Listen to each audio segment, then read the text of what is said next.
What's up guys, Barry Gaming here, back with some more Idle Heroes, and today we are going to be doing a quick guide on Celestial Island.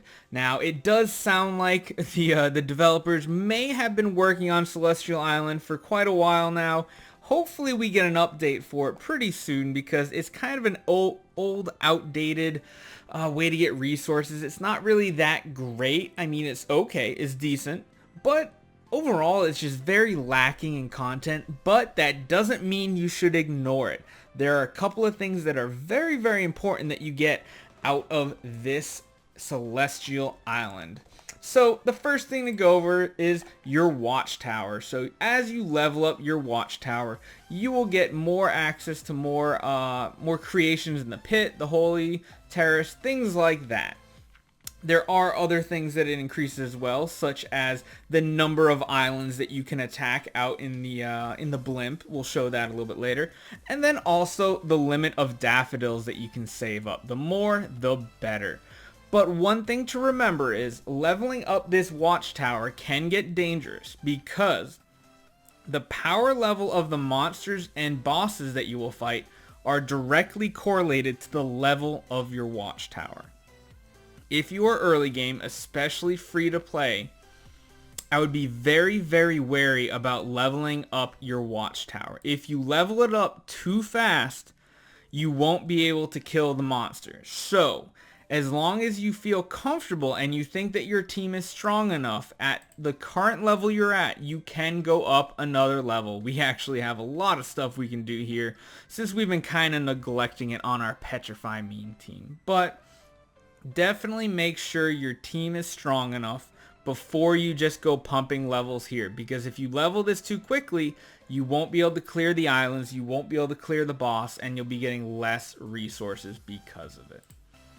So as you level up your tower, you get more and more slots open in both the resources and the buffs area. There are two that I always go for, and that is the holy relics, because that increases the amount of daffodils. The faster rate you get them at, the higher the level, the faster they come in. And the other one I like going for is the holy relics. It increases the output of everything that you have in the Celestial Island. Overall, I would always try to max these two out. There are other options as well, but as you see, I haven't really done anything. You have the Red Moon, which will give HP. You do have the Tyrant, which gives attack. Now, these are all only for Celestial Island. It doesn't help you anywhere else, unlike Guild Tech helps you everywhere. This only helps you in Celestial Island. Swiftness increases your team's speed, and really, the only reason to build these is if you are really struggling to clear stuff. But honestly, if you have an E5, you're probably good. You don't need to worry about these at all. Even if you don't, I wouldn't waste money, gold, and gems upgrading these three right here.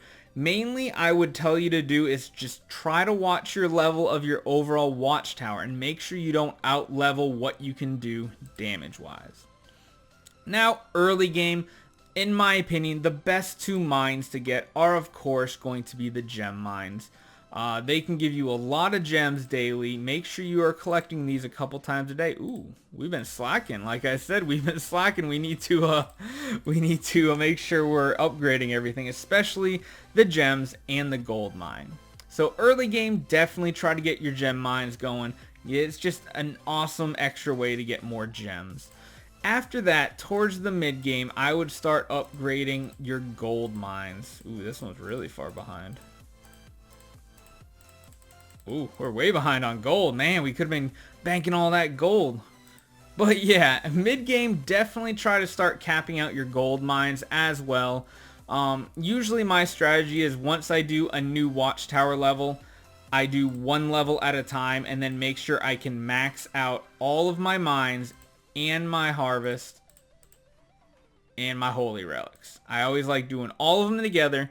Once all of them are upgraded, I then come back and consider putting another point into our watchtower. Once you transition to the late game, As you see, you get more and more terrace locations. So this right here, the green area, is the pit. The pit is where you get all your resource generation. And then you have the holy terrace. So as you see, next level, I'm going to get another spot. For me, it doesn't matter, but these are the holy terrace sections. These are the ones that are going to increase your attack, your speed, your HP, resource generation, things like that. Typically, I would say the kind of method I do is honestly what I prefer, and I think a lot of people would benefit from. And then once you transition to late game, you will get up to 2 more mine locations, and those will be for dust. Definitely get them late game. I mean, dust has become such a valuable resource with the new soulstone level 3 tiers for your gems, for your stones. It's just, you can never have enough dust nowadays. So once you have all this situated, again, I can't say it enough, make sure you do not level up your watchtower too fast and then regret it. Because when you come to your expedition, your watchtower affects 2 things. 1, the number of islands you have. 2, the strength of the boss, or the mobs, the guys that are on these islands here. And last one is, gotta do that, is the boss strength. And the boss one can be the one that takes a lot of effort to kill, and especially in the early game. If you are not building a Heart Watcher will help very, very much against these Celestial Island bosses. It's pretty much a perfect PvE encounter. It's a very weak PvE encounter compared to other parts of the game, but it's still very necessary if you do not have a strong team to have a Heart Watcher. If for any reason you make the big mistake and you cannot kill your Celestial Island boss, you can use the assist mechanic. You get 2 of them per day, so I think it refreshes on a 12-hour cycle. Let's double check and make sure. Pretty sure it is. Yep, you can invite friends to help in your fights. 1 invitation point is replenished every 12 hours. So if for some reason you make the mistake and you level up your island way too fast, your watchtower, and you just absolutely cannot kill the island boss at all, you can use the assist mechanic, have your friends come in, try to help you. Hopefully they have stronger teams. They can help you defeat it and get rewards. So there's a few different things you can get from the island boss. You can get gems, you can get legendary artifacts, orange artifact shards, and you can get just the main old currency here as well. Overall, I try to do and smash all the islands every day. Occasionally you'll get the nice island that will also give universal skin shards.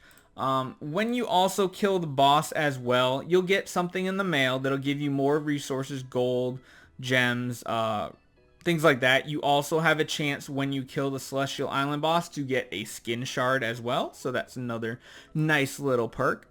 But the other thing is, the more islands you have, the more treasure chests you'll have to open as well, which will give gems, resources, all sorts of things. And these are going to help you overall, even though it's not a huge amount, especially with how the game has scaled with E5, new soul stones, everything like that. It still helps along the way.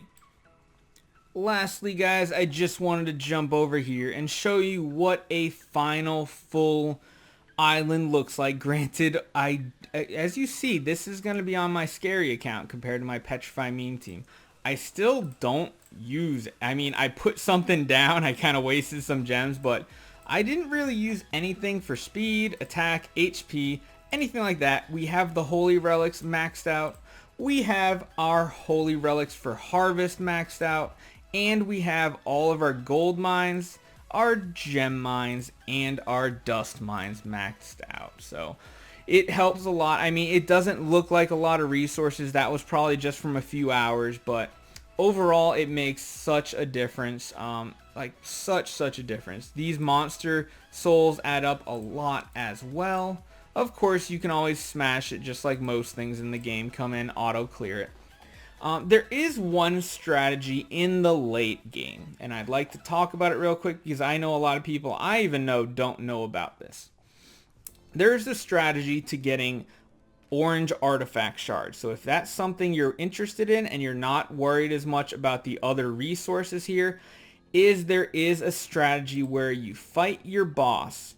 What you do is you just put any old like 5-star hero in, and use all but one of your feathers or your flowers. So what you do is, just say for example I had 20 right now, I'd throw a random 5-star in against the boss. I would smash 19 times, because every time you fight the boss there's always the chance of getting an orange artifact shard. Just one, but it can add up.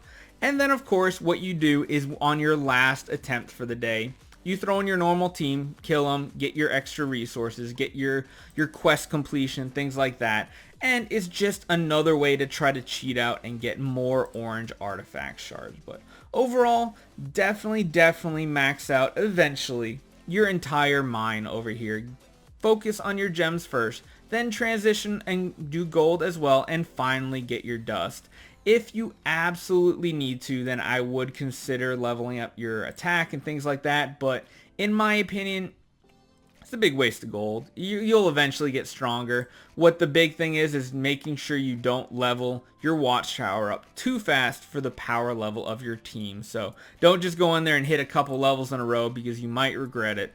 So hopefully this helps you guys out. I'm going to try to put more of these little guides out like I did with the guild coins, and if you guys have anything else you want me to do a guide on, make sure you drop it in the comments below, and I'll see you guys next time.